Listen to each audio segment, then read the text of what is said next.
Pernah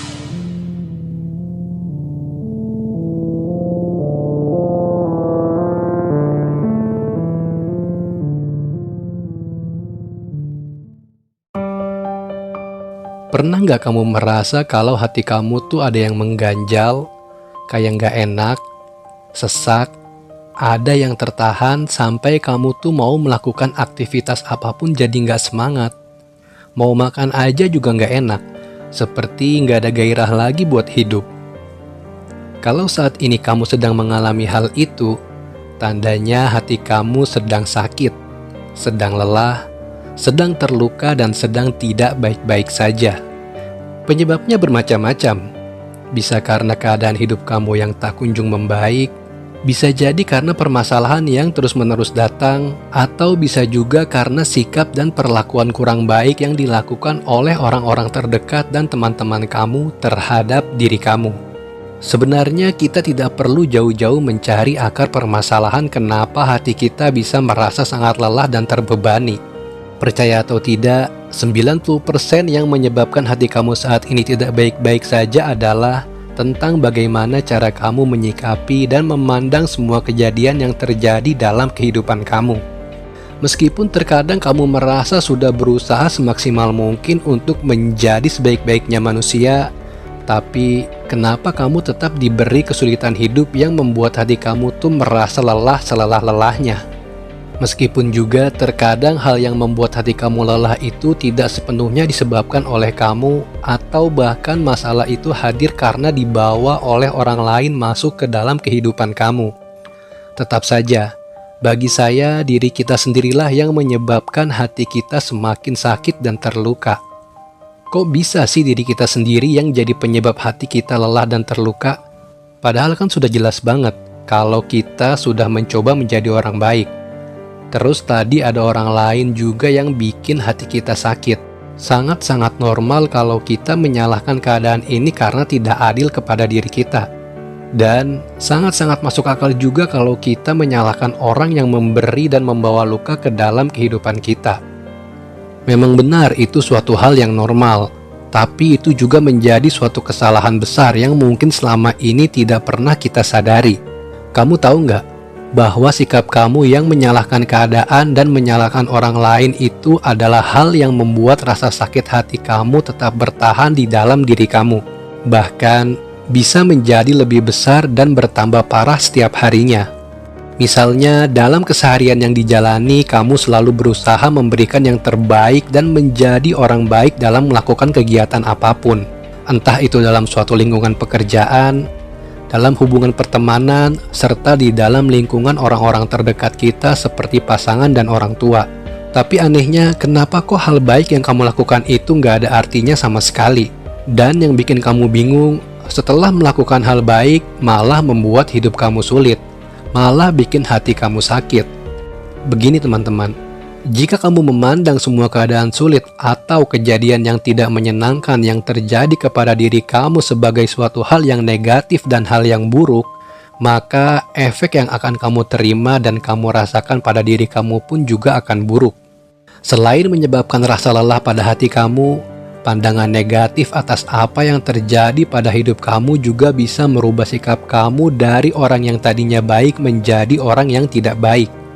Kamu pun menjadi enggan untuk melakukan hal yang baik, dan kamu juga tidak percaya lagi kalau sikap baik akan mengubah hidup orang menjadi lebih baik. Jika hal itu sudah terjadi, maka hidup kamu pun pasti akan selalu dipenuhi dengan keresahan dan kesedihan. Lalu, bagaimana cara yang benar untuk kita menghadapi situasi ini? Bagaimana caranya agar tidak merasakan lelah dan sakit hati yang berkepanjangan, dan bagaimana cara kita agar tidak menyalahkan keadaan?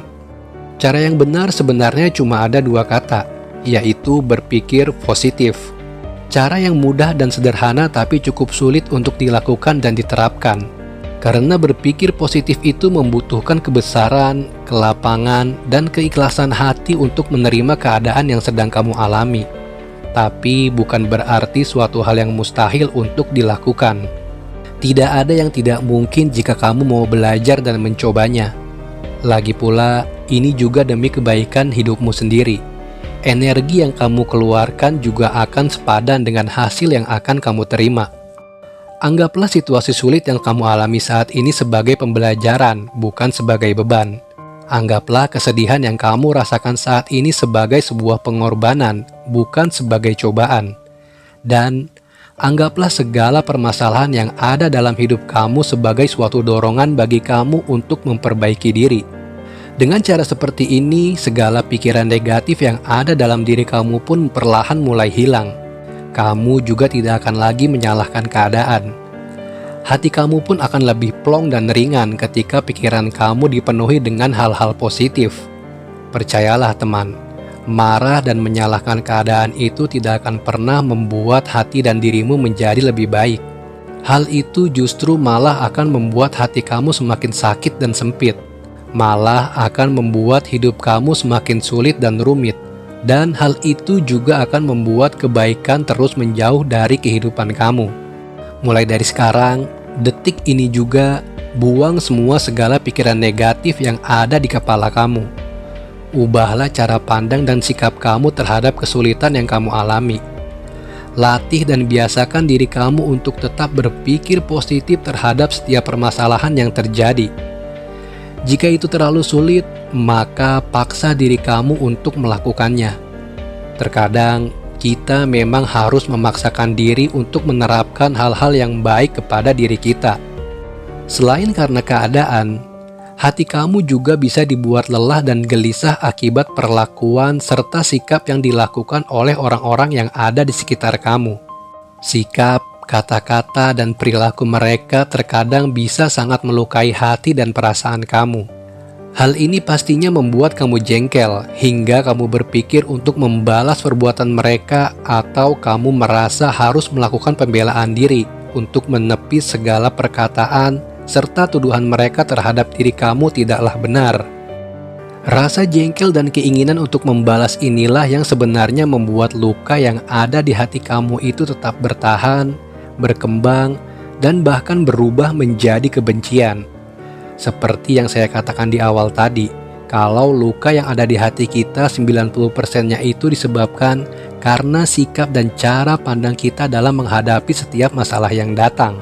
Secara tidak sadar, kita sedang menambah dan melukai diri kita sendiri serta membuat masalah baru yang justru itu tercipta karena sikap kita sendiri. Ibaratnya begini, saat kita sedang berjalan, lalu kita secara tidak sengaja tersandung oleh sebuah batu yang cukup besar. Sudah pasti itu membuat kaki kita jadi sakit dan juga bisa membuat kaki kita terluka, kan? Setelah kamu mengalami hal itu, apa yang kamu lakukan?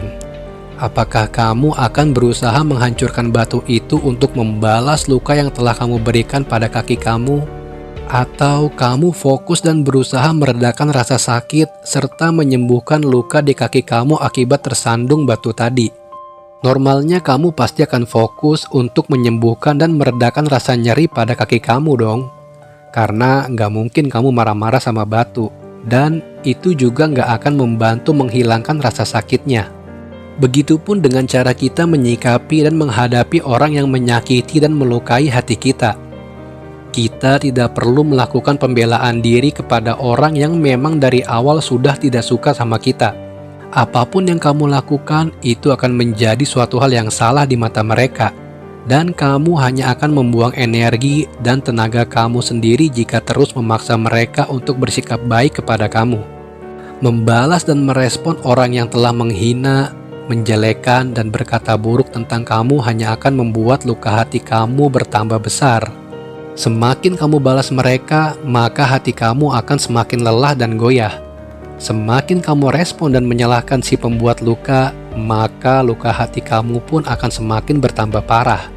Memang terkadang kita berpikir sangat normal dan sangat pantas untuk membalas dan merespon orang-orang yang membuat hati kita terluka. Tapi percayalah, hal itu hanya akan membuat keadaan semakin memburuk dan tidak akan pernah membuat hati kamu menjadi lebih baik.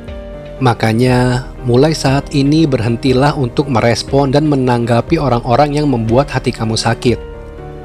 Kamu tidak akan mengalami kerugian atau kehilangan apapun jika kamu tidak merespon orang-orang yang memberikan kamu sebuah luka. Perkataan dan sikap mereka juga tidak akan ada artinya dan tidak akan membuat hidup kamu hancur jika kamu mengabaikan itu semua. Diamkan dan biarkan saja mereka berkata apapun tentang diri kamu.